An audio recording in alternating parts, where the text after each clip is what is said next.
Hello. Today's video is about the differences in understanding your abuser versus justifying the abuse. So many articles I've read say you should never try to understand your abuser. It's a complete waste of time. All that matters is you were abused, not why they did it. Some even say trying to understand the abuser is the same thing as justifying the abuse. I disagree with these things, however. To start with, justifying abuse and understanding your abuser are two very different concepts. Justifying abuse says you're okay with it. Understanding your abuser says you understand why the abuser is the way they are and why they do the things they do, even though you may not agree with their actions.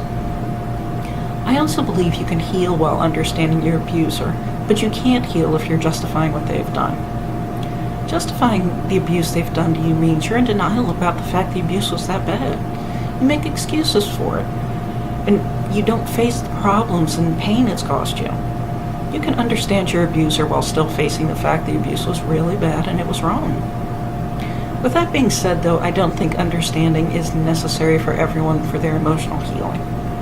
Some people move along just fine in their healing journey without any clue why the person that abused them did it.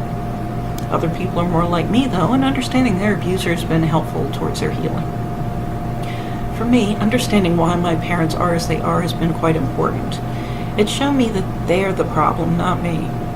I've come to see them as very dysfunctional, selfish, and abusive instead of the loving parents I always thought they were when I was a child.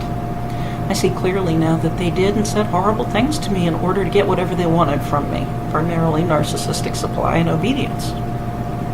Understanding them also made me feel a certain amount of pity for them.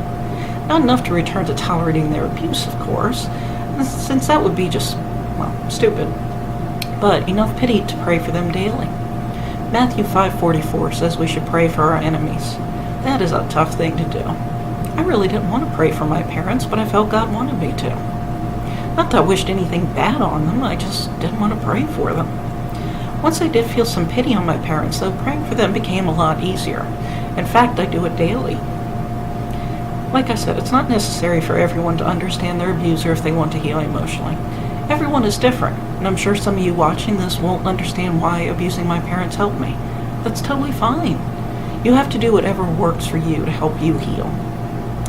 One thing you do have to do, though, is understand that justifying abuse and understanding your abuser are two very different things. There is never a good reason to abuse.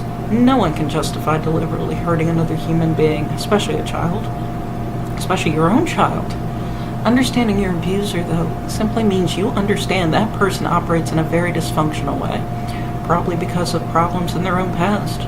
It doesn't make it right, but you do see how the person can behave as they do.